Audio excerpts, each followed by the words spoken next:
Hi, this is Ian Coleman and this is this week's video analysis for the FX majors and the dollar index going into the week 10th of December 2018. Now, we've seen a lot of volatility in the markets. We're expecting that to continue this week. We've got a lot of data releases. We've got the much anticipated Brexit government vote, UK government vote on Brexit plan on Tuesday. We've also got the UK employment figures on Tuesday.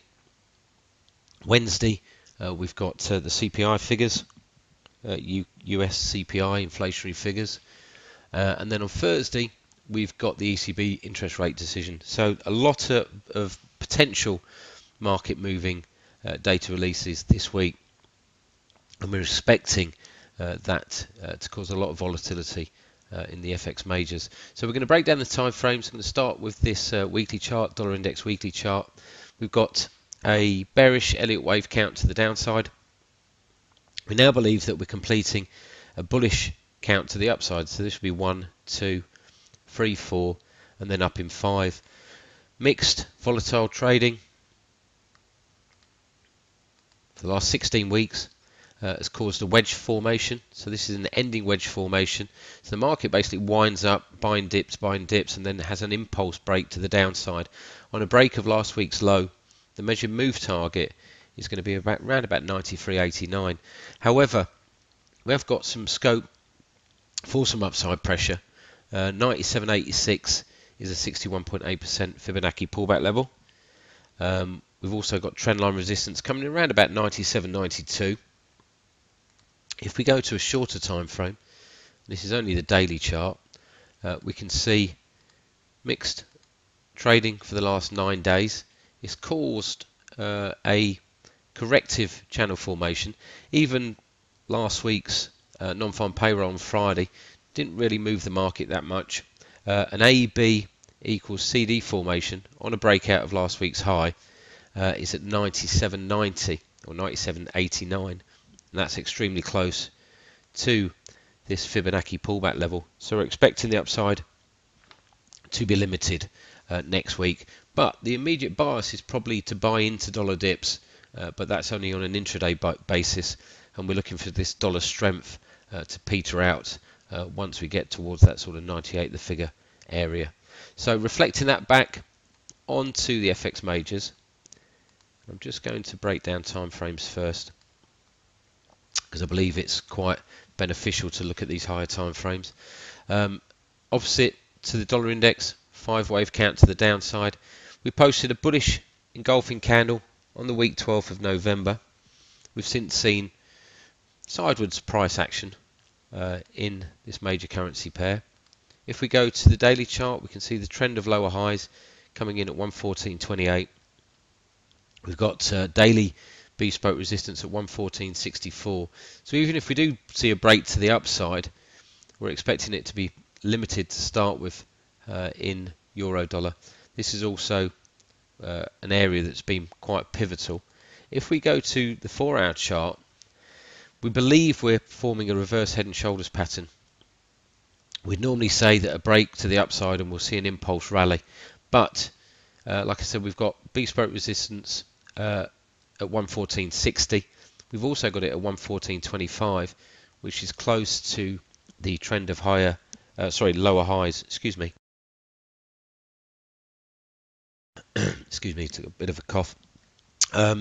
So the upside could be limited at the beginning of next week. And in fact, if we look to a full AB CD formation, so this being A to B, and then projecting it from last week's high, move that over slightly, we could form a double bottom formation. So this being the previous low, and then an ABCD formation taking us back down to 112.15. So like I said, the medium term bias is still to the upside, potentially with a double bottom formation. But the intraday bias, when you think about the dollar index and buying those dollar dips, must be to sell into euro dollar strength, at least for the time being. And like I said, 114.25, 114.29 being an area that's reasonable resistance, shall we say, going into next week. We've got to have a lot of caution here. We believe we're coming into the end of that dollar rally. So, these are only going to be what we now believe to be corrective moves lower, and the medium-term bias sort of flipping to the upside. Sterling dollar, the one to watch. Let's have a look at this time frame. The daily chart, mixed volatile price action, looks to be forming. Excuse me.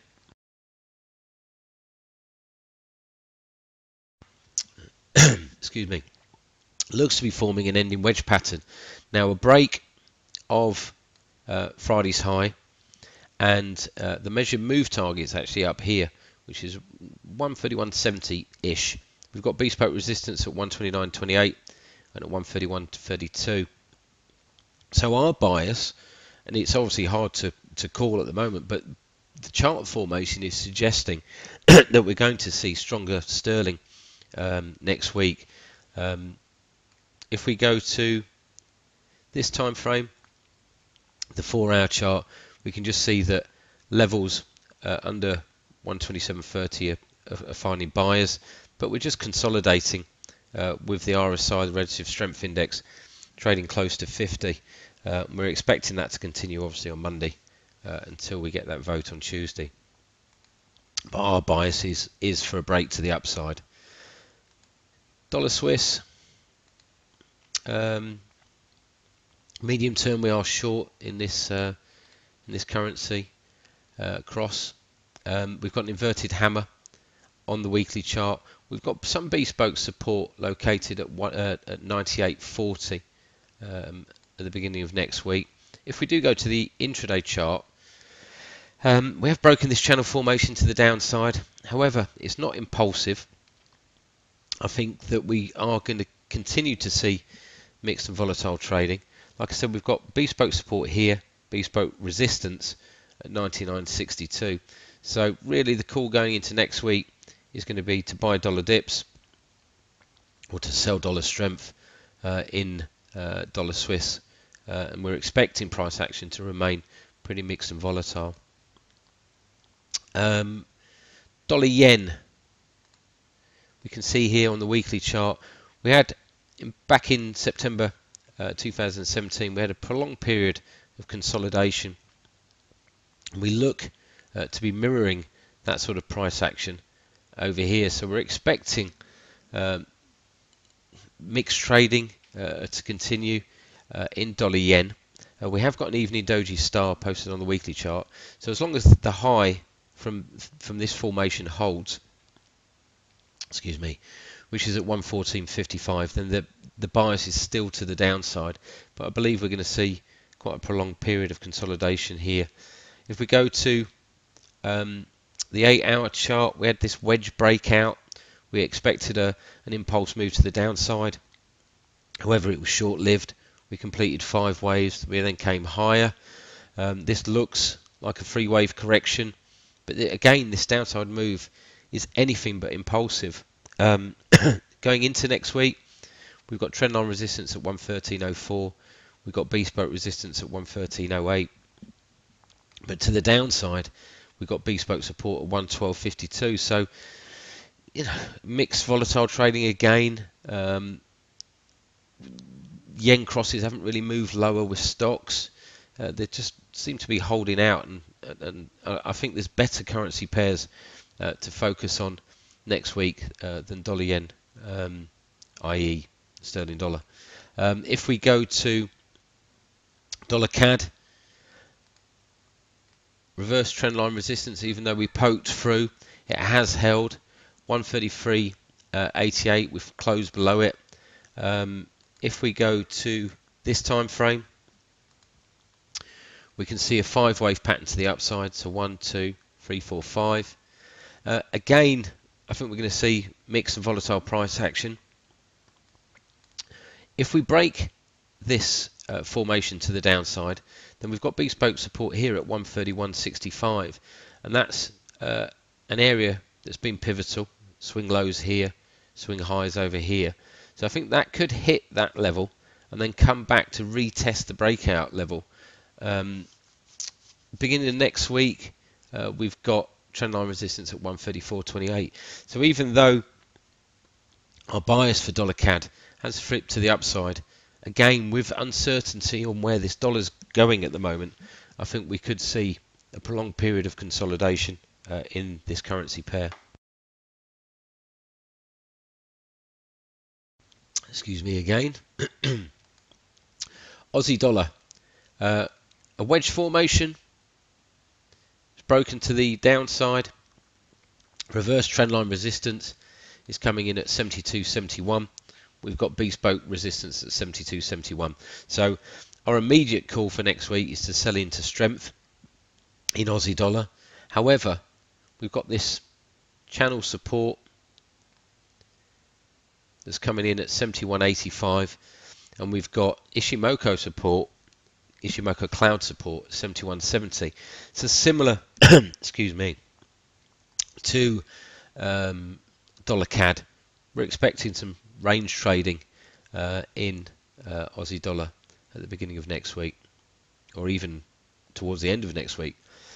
Euro sterling, we tried to get short at 89.69 on Friday for the intraday call, and we made it at 89.67 high, so we didn't get triggered.